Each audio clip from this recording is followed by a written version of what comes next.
Hey everybody, I'm going to just show you a quick video of how I make my salmon. I just picked the salmon up at the Smokehouse.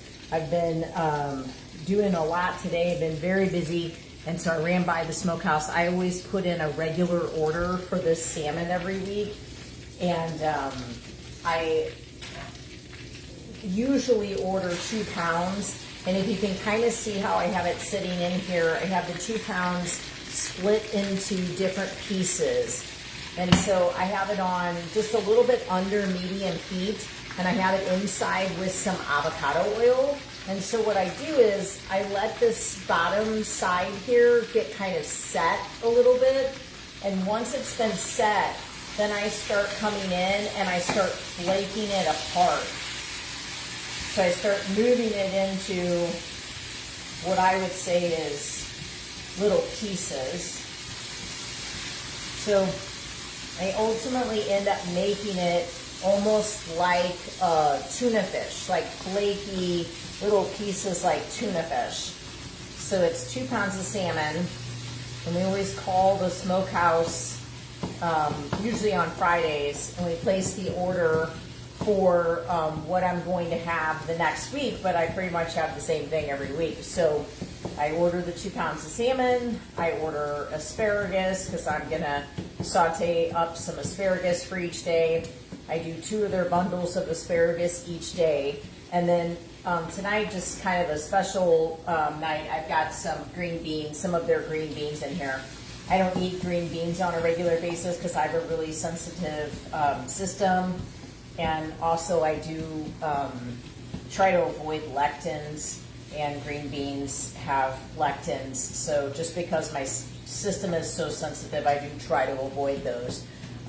So what I'm doing with this is just breaking it apart. I also have another tool that I ordered from Magnolia. This guy right here, and I'm gonna rinse it real quick. Show you, it's pretty effective. I use it with my beef primarily because it really helps me to crumble the beef. And so I can get in here and I can really, just chop it down into little pieces.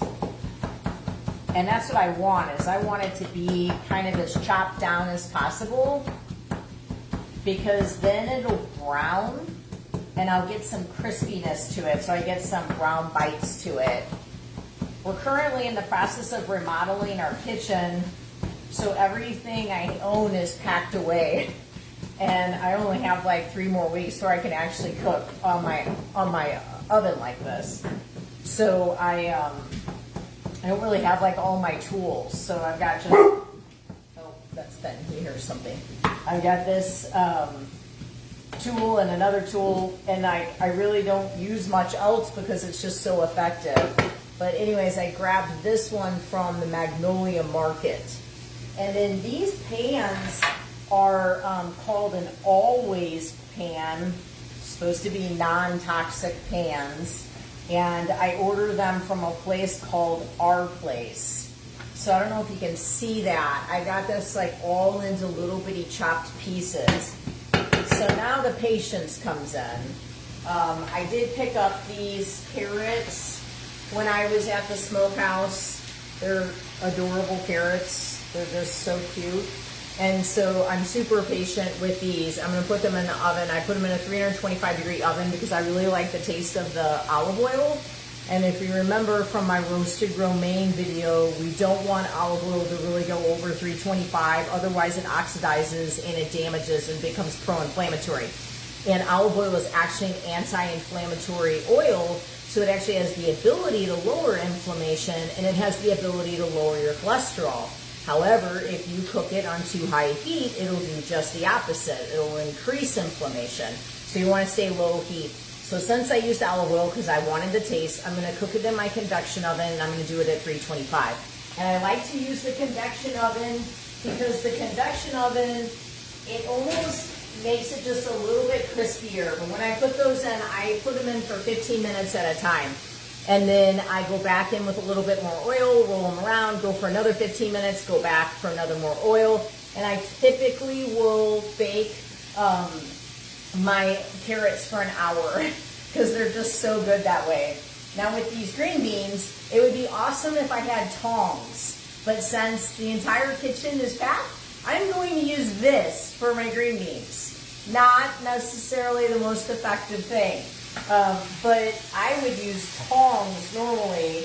And so I've got this, I heated this oil up for a little while. It's nothing, you know, it's nothing super hot, but I heated it up for a little while. And I just got these green beans cooking, and they're just gonna sit here and cook the entire time that I make this salmon. I will post a picture of this salmon when it's complete, but what happens is the more patient I am with the bottom of that salmon, you know, if I'm not fussing with it, I kind of walk over and get some other things prepared or do a couple other things and I come back. What happens is that the bottom of that salmon starts to crisp up. So then you start to take these little brown bites off the bottom of the skillet, and those little brown bites are just delicious. Like, they really are so good. So I have been making my salmon like this for a long time. What I used to do is I used to put quite a bit of seasoning on top of the salmon, and then I would put it in the skillet and I would try to make a crust on each side. But it was really hard to do because when you would go to get it off of there to flip it, there'd be parts of it that would stay and then parts of it that wouldn't stay. And so it was like, I don't know, that's not what I want to do. I want this whole thing to stay on here. When I started, so then I learned this by mistake because I would do that and then it would like start to fall apart into little pieces. And so then one day I'm just like, oh, forget it. And so I just made it like I was going to make tuna, and it is delicious that way. And you could do this with tuna steak or you could do it with cod. Great with lemon. And like I said, this coming week I'll be posting a mustard dipping sauce that's delicious. I've been making that for years. I use the Whole Foods 365 brand Dijon mustard, and I add several different ingredients to it. I literally dip my green beans into it. It's so good. So anyways, I just wanted to sort of show you this part because I wanted you to see me break it up. But my basic function is kind of just lay low, don't do much with this. Let it do its thing, don't mess with it. Give it a chance to almost like form a crust, and then, you know, go back to it and start moving it around and start getting some of those brown bites off of there, and it's really good. Now with the green beans, I tend to do the same, but sometime I'll have just a video that'll just be about green beans because you can just do so much with those. I just feel like, you know, sauteing them in a skillet, you can brown them up differently. They don't start to wrinkle in, and I feel like a cut green bean is a better green bean for roasting because they tend to hold their form a little bit better, where this type of green bean, if you roasted it, will sort of wilt in. And I really like it when my vegetables can get a little bit browned up, especially if I'm able to add something different to them. So salmon is something that I have once a day, and I have 3 ounces of it. And then typically what I do is I will have a serving of vegetables, and then 3 hours later I have a serving of protein. And then 3 hours later, I have a serving of vegetables. And then 3 hours later, I have a serving of protein. And I literally do that all throughout the day. So I do 2 servings of 3 ounces of grass-fed beef and 1 serving of the salmon, and only 3 ounces. And then I also do a couple scoops of collagen each day, so that's how I get my protein in. Of course, there's a little protein in the vegetables. Right now, the only vegetables that I'm eating is the romaine lettuce at the end of the day. I posted a video yesterday about that. And then I'm also eating asparagus. And I picked that asparagus and the salmon up at the Smokehouse Market. But I usually do something special, like for myself, like 1 day a week to kind of see how my immune system is improving. And so last week I tried carrots and I tried green beans, and I'm doing the same again this week. I've been going through several different types of treatments. In the past 6 weeks, I do an ozone sauna on Monday, and I do an ozone blood treatment on Tuesdays. I do high-dose vitamin C treatment on Tuesday, and then I finish the day with a specific type of massage. And then on Wednesday, I do a different type of massage. One targets my lymphatic system, and then the other one actually targets the release of toxins. So I've been doing this every week for 6 weeks. And so I'm trialing new things to see if my immune system is overactive still and if it has a response to it.